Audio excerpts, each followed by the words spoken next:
नमस्कार दोस्तों। बात करते हैं क्रिप्टो करेंसी मार्केट अपडेट के बारे में। तो सबसे पहली जो अपडेट निकल कर आ रही है वो आ रही है ब्राज़ील से। एक्चुअली में आप लोग भी जानते होंगे कि क्रिप्टो में स्कैम्स जो है वो बहुत ज़्यादा बढ़ चुके हैं एंड आए दिन कोई ना कोई स्कैम जो है वो सामने आ रहा है। तो इस तरह के मैटर को सीरियसली लेते हुए ब्राज़ील की गवर्नमेंट ने क्रिप्टो स्कैम्स की जाँच के लिए एक अलग से यूनिट को जो है वो तैयार कर लिया है, जिसका मेन फोकस रहेगा क्रिप्टो में होने वाले स्कैम्स के ऊपर नज़र बनाए रखना या जो स्कैम्स हुए हैं उनकी जांच करना एंड इसके साथ साथ अपने देश के लोगों को क्रिप्टो के बारे में अवेयर करना, जागरूक करना कि क्रिप्टो में आप किस तरह के स्कैम्स जो है वो सामने आ रहे हैं उनके बारे में लोगों को बताना और कैसे लोगों को जो है अलर्ट रहना है अपनी इन्वेस्टमेंट को लेकर। वो सब जो है वहाँ के लोगों को इस तरह की अवेयरनेस जो है वो देते रहना टाइम टू टाइम। तो बहुत अच्छी पहल है ब्राज़ील गवर्नमेंट की तरफ से। बढ़ते हैं नेक्स्ट न्यूज़ की तरफ।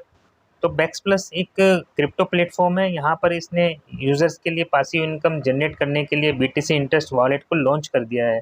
यहाँ बैक्स प्लस ने अपने यूज़र्स के जोखिम को कम करने के साथ साथ उनके प्रॉफिट को मल्टीप्लाई करने का एक बेहतरीन तरीका जो है वो प्रोवाइड कराया है।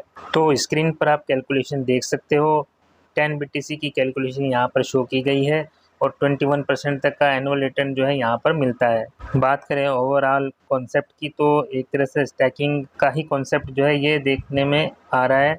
ये एक तरह से स्टैकिंग ही आप अपने जो बीटीसी है उनको करके और इंटरेस्ट यहाँ से अर्न कर सकते हो। नेक्स्ट न्यूज़ है चीन के शंघाई से।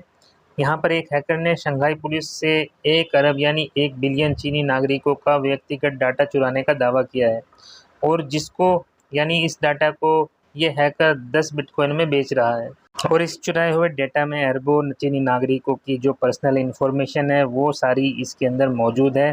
तो आपको बता दें कि ये पहली घटना नहीं है डेटा चुराने की। हर कंट्री में लगभग ऐसा होता है। हमारे इंडिया में तो बहुत ज़्यादा होता है। कंपनियां हमारा पर्सनल डेटा पता नहीं कहाँ कहाँ शेयर करती होंगी। तो ये चीज़ जब सामने आती है तभी पता चलता है दोस्तों। एनीवे, बढ़ते हैं नेक्स्ट न्यूज़ की तरफ। दोस्तों अभी रिसेंटली मैंने आपको लास्ट वीडियो में बताया था सेल्सियस जो है वो बैंकक्रप्ट हो गया है, बट उसके साथ साथ अभी मैं आपको और अपडेट कर देता हूँ। देखिए Celsius, 3 arrow capital and volt ये तीनों बैंकक्रप्ट हुए थे लास्ट टाइम। अभी आपको बताऊं रिसेंट जो अपडेट आ रही है वो वॉयगर डिजिटल से आ रही है, जिन्होंने अभी बैंकरप्सी के लिए आवेदन कर दिया है। तो आपको बताएं कि वॉयगर डिजिटल टोरंटो में स्थित है और ये कंपनी पूरी तरह से कंगाल हो चुकी है, जिसका कारण है क्रिप्टो में कैश फ्लो का कम होना, मार्केट में वॉल्यूम का बहुत ज़्यादा कम होना। तो इसलिए वॉयगर ने चैप्टर 11 के तहत बैंकरप्सी फाइल की है और ऐसा करने से कंपनी के ऊपर जो केसेस चल रहे थे वो होल्ड हो जाएंगे। और आपको बता दें कंपनी ने पिछले सप्ताह ही जो है डिपॉजिट विड्रॉ और हर तरह की ट्रेडिंग को जो है वो स्टॉप कर दिया था और इन बैंकक्रप्ट होने वाले प्लेटफॉर्म के अंदर कई भारतीयों के पैसे भी जो है वो फंसे हुए हैं। उन्होंने भी यहाँ पर इन्वेस्ट किया हुआ था। तो दोस्तों चलिए फाइनली बात करते हैं अपने इंडिया के बारे में, क्योंकि हमारे इंडिया में भी जो एक्सचेंजेस हैं उनकी हालत काफ़ी खस्ता हो चुकी है और एक्सचेंजेस जो है काफ़ी बुरे दौर से गुजर रहे हैं। और दोस्तों ये इनका जो गुजरना है वो लाजमी है, बिकॉज़ इनकी जो हरकतें हैं वो कुछ इस तरह की ही रही है जो कि आपने न्यूज़ में देखी भी होगी। बहुत से यूट्यूबर इनके बारे में जो है ज़्यादा बोल भी नहीं पा रहे हैं, क्योंकि जितने बड़े यूट्यूबर्स हैं वो इस तरह के मैटर में जो है इन्वॉल्व ही नहीं हो रहे हैं। तो आपको जो भी यहाँ पर मैं न्यूज़ दे रहा हूँ वो बिल्कुल जेन्युइन न्यूज़ है और आपको बहुत ज़्यादा रिसर्च करने के बाद जो है ये न्यूज़ आप तक जो है आती है। तो इसलिए दोस्तों आपका भी कुछ फ़र्ज़ बनता है कि चैनल को सब्सक्राइब कर लीजिए, वीडियो को लाइक शेयर कीजिए और यहाँ पर इसी तरह की न्यूज़ आपको आगे भी मिलती रहेंगी दोस्तों।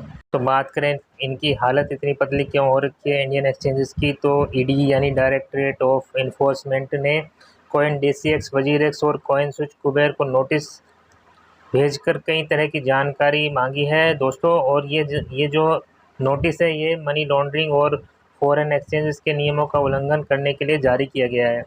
एक बड़े एक्सचेंज के सीनियर ने बताया है कि एक्सचेंजेस को पिछले 2 वर्षों से नियमित रूप से तलब किया जा रहा है।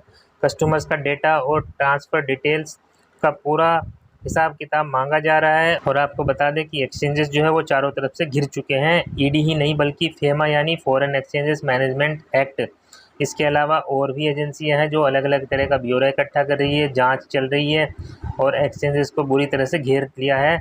और आपको दोस्तों ये भी पता होगा कि एक्सचेंजेस जो है कभी भी अपने यूज़र्स के लिए खड़े नहीं हुए, क्योंकि हम और आप सोचते हैं कि एक्सचेंजेस को जो है हम लोगों के लिए कोर्ट जाना चाहिए, अपनी बात रखनी चाहिए, बट ऐसा कुछ भी नहीं है, कोई भी एक्सचेंजेस यूज़र्स के लिए कभी भी कोर्ट में नहीं गया, उनको कोई फ़र्क नहीं पड़ता हमारे पैसे का क्या हो रहा है क्या नहीं हो रहा है।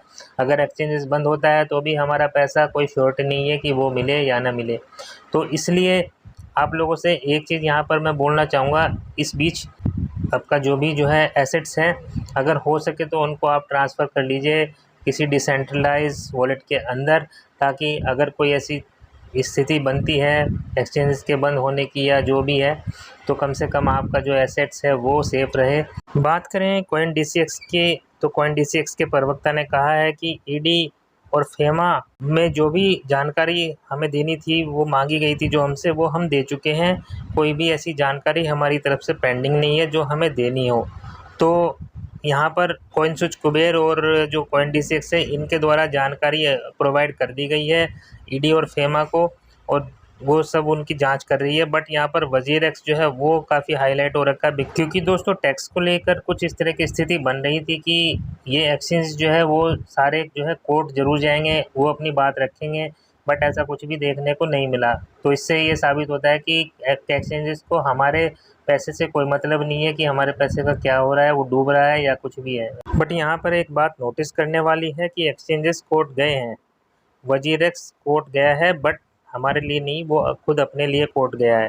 क्योंकि WazirX के ऊपर कुछ इस तरह से जो नोटिस है वो इस तरह से गया हुआ है कि WazirX ने 2190 करोड़ रुपए अपने एक्सचेंजेस के द्वारा गलत तरीके से विदेश भेजे हैं, जो कि मनी लॉन्ड्रिंग के तहत जो है एक अपराध है, और इसी के लिए WazirX के जो नोटिस है वो भेजा गया था। एंड ईडी ने इस चीज़ को साबित भी किया है कि 2190 करोड़ रुपए एक्सचेंजेस के द्वारा गलत तरीके से विदेश भेजे गए हैं। मामले में जो है WazirX ने बोला है कि मामला कर्नाटक उच्च न्यायालय के पास अभी पेंडिंग है, जहां कंपनी और उसके निवेशक ने एक रिट याचिका दायर की है। अभी मामला विचाराधीन है। तो आप समझ गए होंगे कि इंडियन एक्सचेंजेस की जो हालत है वो इस तरह से क्यों इतनी ख़राब हो चुकी है।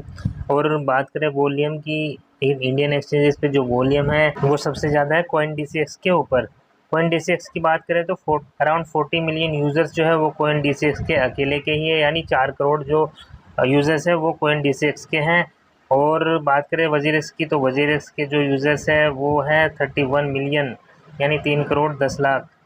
और कॉइनस्विच कुबेर की बात करें तो 3 करोड़ के आसपास का वॉल्यूम जो है यूज़र्स का वो कॉइनस्विच कुबेर के पास है। बट रिसेंटली वॉल्यूम में बहुत ज़्यादा भारी जो है कमी आई है, और मार्केट में जो है वॉल्यूम 70, 80, 90% तक जो है वो डाउन हो गया है। तो यार इतना अच्छा वॉल्यूम होने के बावजूद पता नहीं ये एक्सचेंजेस अपनी नाव को क्यों डुबाने में लगे हुए हैं, क्यों गलत तरीके से जो है ये काम करते हैं, क्यों ये जो है फेयर वे से क्यों नहीं काम करते। और इतने यूज़र्स जो है, इंडियन यूज़र्स जो है, इनका पैसा यहाँ पर जो है फंसा हुआ है, क्योंकि इन्होंने विड्रॉल और डिपॉजिट दोनों होल्ड कर दिए हैं। और अभी पता नहीं कितना समय लगेगा सिस्टम को सही से जो है चलने में, क्योंकि इस टाइम तो क्रिप्टो मार्केट का बहुत बुरा हाल हो रखा है इंडिया के अंदर और वर्ल्ड वाइड भी देखें तो गाइस चलिए आज के लिए इतना ही, और जल्दी ही नेक्स्ट वीडियो में मिलेंगे। बट उससे पहले आपसे एक रिक्वेस्ट है कि अगर आप चैनल पर नए हो तो चैनल को सब्सक्राइब करके रख लीजिए, और पास में जो बेल का आइकन है उसको जरूर से प्रेस कीजिएगा, ताकि आने वाली वीडियोज़ की नोटिफिकेशन आपको टाइम टू टाइम मिलती रहे और ऐसी नॉलेजेबल वीडियो आप देखते रहो। तो किसी होप के साथ आपसे विदा लेना चाहूँगा। Thanks for watching.